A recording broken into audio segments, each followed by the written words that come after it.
सोनाक्षी की रसोई में आज की स्पेशल गेस्ट है मौसमी चैटर्जी जी। ये जी नहीं, मौसमी आंटी। ओके आंटी मौसमी, तो आज आप क्या बनाएंगी? मैं क्यों बनाऊं? मैं तो गेस्ट हूँ, आप बनाओ, हम खाएंगे। एक्टिंग में तो हिट हो, अब खाना बनाओ सुपर हिट। ठाट से बनाऊंगी खाना, है ना द बेस्ट एवरीडे मसाला। आओ बनाते हैं मसालेदार छोले। छोले हर रोज के करी में एवरीडे मसाले, शाही बिरयानी में स्वाद का जायका। পটল পোস্ত আর সর্ষে ইলিশ ভাপা।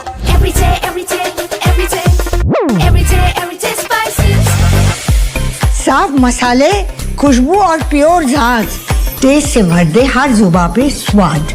एवरीडे मसाले, देश का स्वाद।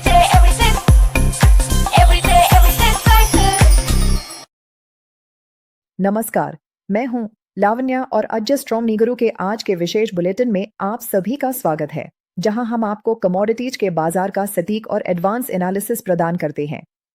आज बुधवार 24 दिसंबर को बरसा मलेशिया डेरिवेटिव्स पर क्रूड पाम ऑयल फ्यूचर्स में एक खास हलचल देखने को मिली है। पिछले सत्र में आई जबरदस्त तेजी के बाद अब बाजार एक कंसोलिडेशन फेज यानी स्थिरता के दौर में प्रवेश करता नजर आ रहा है। मिडडे क्लोज तक बाजार में हल्की कमजोरी दर्ज की गई, क्योंकि ऊंचे स्तरों पर ट्रेडर्स ने मुनाफा वसूली को प्राथमिकता दी। हालांकि डालियान वेजिटेबल ऑयल्स की मजबूती और एनर्जी मार्केट्स के सपोर्ट ने गिरावट को एक सीमित दायरे तक ही बांधे रखा है। अगर हम ताज़ा आंकड़ों की बात करें तो बीएमडी पर बेंचमार्क मार्च 2026 कॉन्ट्रैक्ट आखिरी बार 4033 रिंगिट प्रति टन पर ट्रेड हुआ, जो कि पिछले बंद भाव से मात्र 3 रिंगिट की मामूली गिरावट है। इसी तरह जनवरी और फरवरी के कॉन्ट्रैक्ट्स में भी बहुत मामूली बदलाव देखा गया, जिससे यह स्पष्ट होता है कि बाजार में फिलहाल कोई बड़ा ट्रेंड रिवर्सल नहीं है, बल्कि यह केवल एक व्यापक कंसोलिडेशन है। चीन की ओर से मिलने वाले संकेत बाजार के लिए काफी सपोर्टिव बने हुए हैं, क्योंकि डालियान कमोडिटी एक्सचेंज पर सोयल और पाम ओलिन दोनों ही मजबूती के साथ कारोबार कर रहे हैं।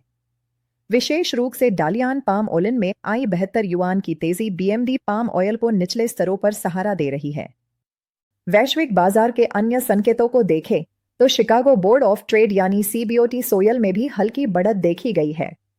वहीं एनर्जी मार्केट में ब्रेंट क्रूड और डब्ल्यूटीआई क्रूड ऑयल की कीमतों में भी मामूली तेजी बनी हुई है, जिससे बायोडीजल से जुड़ी भावनाओं को बल मिल रहा है। हालांकि एक महत्वपूर्ण बात यह है कि सोयल और पाम ऑयल के बीच का प्राइस स्प्रेड अब कम होता जा रहा है।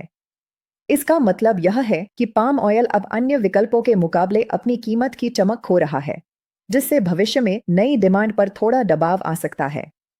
उत्पादन के मोर्चे पर मलेशिया से आई खबरें बाजार को गिरावट से बचा रही हैं।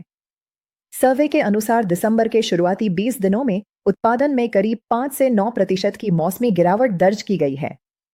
हालांकि फिलहाल ऊंचे इन्वेंट्री स्तर इस उत्पादन की कमी को संतुलित कर रहे हैं, लेकिन आने वाले समय में स्टॉक कितनी तेजी से घटता है, यही बाजार की अगली दिशा तय करेगा।